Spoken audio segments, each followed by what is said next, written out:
అదే RTV app వార్తల్ని క్షణాల్లో చదివే అవకాశం ఉంటుంది. ఒక న్యూస్ పేపర్, ఒక టెలివిజన్ ఛానల్ మీ చేతుల్లో ఎప్పుడూ ఉంటాయి. అనంతపురం జిల్లా వైసీపీ లీడర్లు మాత్రం పోరుబాటకు సిద్ధమైనటువంటి నేపథ్యం. మొట్టమొదటిసారి కూటమి ప్రభుత్వం ఏర్పడిన తర్వాత పోరుబాటకు సిద్ధమవుతున్నటువంటి నేపథ్యంలో మరి ఎటువంటి ప్రణాళికతో ముందుకెళ్ళబోతున్నారు? జిల్లా అధ్యక్షుడు అనంత వెంకటరామరెడ్డి గారు ఉన్నారు. ఏం చెప్తారు ఆయన మాట్లాడండి సార్? ఏంటి పోరుబాటకు సిద్ధమైనటువంటి పరిస్థితి, దీన్ని ఎలా చూస్తారు? ఒకటి, గత 2019 నుంచి 24 వరకు కూడా ఈ రాష్ట్రంలో వైఎస్ఆర్ కాంగ్రెస్ పార్టీ అధికారంలో ఉంది.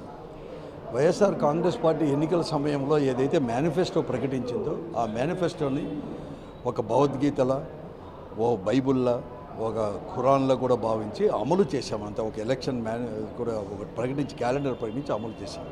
కూటమి ప్రభుత్వం ఏర్పడి 6 మాసాలు కూడా పూర్తిగా కూడా అయింది. హానీమూన్ పీరియడ్ కూడా ఈ ప్రభుత్వానికి కూడా అయిపోయింది. ఒక్క పెన్షన్లు ఇవ్వడం మినహా ఏ హామీని కూడా అమలుపరచలేదు. దానికి తోడు ప్రజల యొక్క సమస్యలు కూడా కోకొల్లలుగా మిగిలిపోయినాయి. ముఖ్యంగా రైతాంగానికి ఈ ఖరీఫ్లో కూడా అసలు ఈ ఖరీఫ్లో ఈ రాష్ట్రంలో ఒక విపత్కరమైన వాతావరణం పరిస్థితుల్లో కూడా చిక్కుకొని కూడా రైతాంగం పెద్ద ఎత్తున దెబ్బతినింది.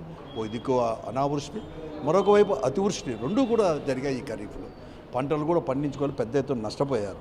పండించిన పంటకు కూడా గిట్టుబాటు ధర లేక ప్రభుత్వమేమో ఆర్భాటంగా ప్రభుత్వం వచ్చేసి వరికి కావచ్చు, అంటే వడ్లకు కానీ, వేరుశెనగకు కానీ, మొక్కజొన్నకు కావచ్చు, పత్తికి, అన్ని పంటలకు కూడా మద్దతు ధర ప్రకటించినాయి. కానీ ఒక్కటి కూడా మద్దతు ధర అనేది కూడా లేకుండా పోయింది. ఎప్పుడైతే మిల్లర్లది దళారుల యొక్క రాజ్యం అనేది కూడా వాళ్ళదే కూడా ఏర్పడి రైతాంగం పెద్ద ఎత్తున బ్లాక్మెయిల్ చేసుకుంటే ప్రభుత్వం ఇంటర్వెన్ అయిపోయేసి మద్దతు ధర కూడా కొనాలా అని చెప్తే అంటే ప్రకటనలకు మాత్రమే పరిమితమైనారు.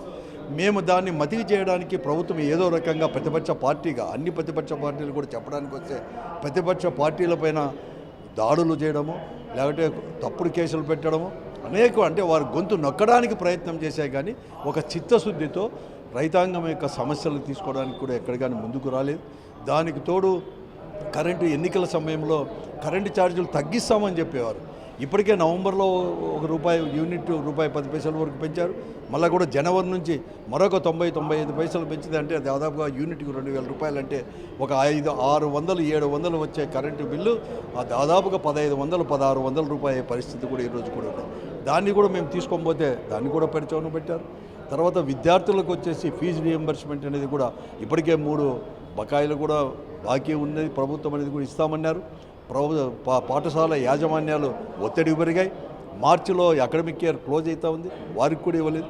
ఈ 3 సమస్యలు చెప్తా అంటే మా పైన కూడా తప్పుడు కేసులు పెట్టి ప్రజలను డైవర్ట్ చేసే ప్రయత్నం చేస్తాను తప్ప ఎక్కడ కానీ చిత్తూరుతో ప్రయత్నం చేయలేదు. కాబట్టి మేము అనేది వైఎస్ఆర్ కాంగ్రెస్ పార్టీ, మా నాయకుడు అధ్యక్షుల వారు జగన్మోహన్ రెడ్డి గారి నాయకత్వంలో మన అందరూ కూడా కలిసి పోరుబాటకు ప్రజల తరపున పోరు అని తరపాలి, కేవలం మనమంతా ప్రకటించేది అని చెప్పి మొట్టమొదటిగా కూడా 13వ తేదీ రైతాంగ సమస్యలు కూడా తీసుకొని, కరెంటు సమస్యలు ఉన్నాయి, ట్రాన్స్ఫార్మర్ల కొరత ఉంది, తర్వాత పంటలు పండించిన గిట్టుబాటు కాదు, ఇవన్నీ కూడా తీసుకొని పోయి కలెక్టర్ ద్వారా ఈ ప్రభుత్వానికి ఒక విన్నవించుకోవాలని చెప్పి మనవి చేసి, అలాగే 27వ తేదీ నెల ప్రత్యేకంగా కరెంట్ ఛార్జీలు పెంచిన కరెంట్ ఛార్జీలు తగ్గించాలని చెప్పి, పెంచబోతున్న కరెంట్ ఛార్జీలు కూడా చేయొద్దని చెప్పేసి ఒకటి.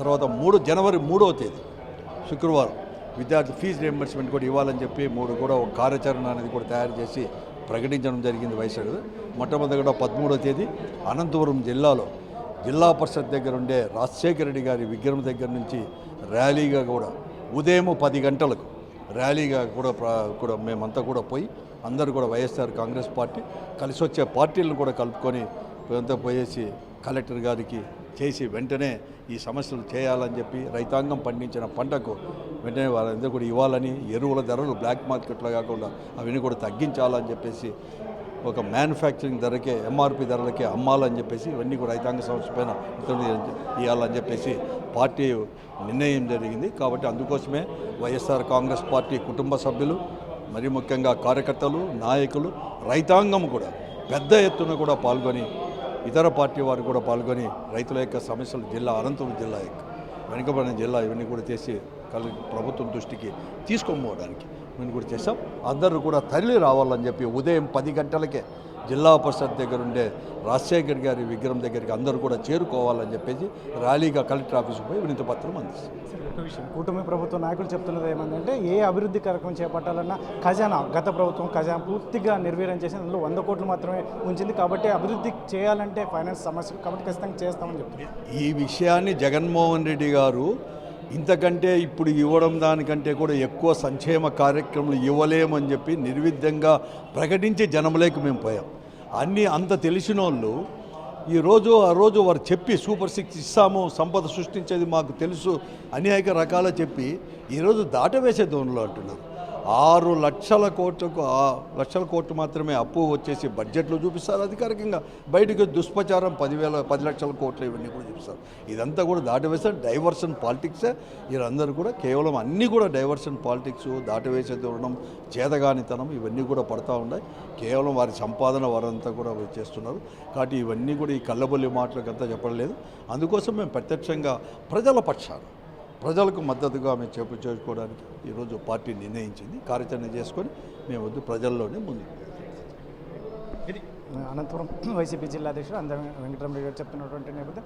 మొత్తం మీద అయితే మాత్రం కూటమి ప్రభుత్వం ఏర్పడిన తర్వాత హామీలు అయితే మాత్రం పెద్ద ఎత్తున ఇచ్చింది. ఏర్పడిన తర్వాత విస్మరించి దాన్ని తప్పించుకునే విధంగా వ్యవహరిస్తున్నటువంటి నేపథ్యం. ఇటువంటి పరిస్థితుల్లోనే ముఖ్యంగా రైతుల అంశాలను దృష్టిలో పెట్టుకొని ఈరోజు ఖచ్చితంగా అనంతపురం జిల్లా వ్యాప్తంగా పెద్ద ఎత్తున నిరసన కార్యక్రమానికి సిద్ధమవుతున్నామని చెప్పేసి కలెక్టర్ ద్వారా ప్రభుత్వానికి తెలియజేసే విధంగా మొత్తం వైసీపీ నాయకులంతా మొత్తం ర్యాలీగా వెళ్ళి కలెక్టర్ కార్యాలయం దగ్గర కలెక్టర్కు వినతి పత్రం ఇవ్వబోతున్నాం. ఇటువంటి పరిస్థితులు అందరూ హాజరు కావాలని చెప్పి చెప్తున్నటువంటి నేపథ్యంలో ఫైనాన్స్ విషయంలో అనవసరమైన హామీలు ఇచ్చినటువంటి నేపథ్యంలోనే వారు ఈ పనులు చేయలేకపోతున్నారు. కాకపోతే మాత్రం హామీలు ఇచ్చారు, వాళ్ళకి అన్నీ తెలిసే ఇచ్చారు. కాబట్టి ఖచ్చితంగా అన్ని హామీలను అమలయ్యే విధంగా రాష్ట్ర ప్రభుత్వం చర్యలు తీసుకోవాలని వారు డిమాండ్ చేస్తున్నటువంటి నేపథ్యం. కెమెరా పర్సన్ సుధాకర్తో చల్లాకి నాయుడు, RTV.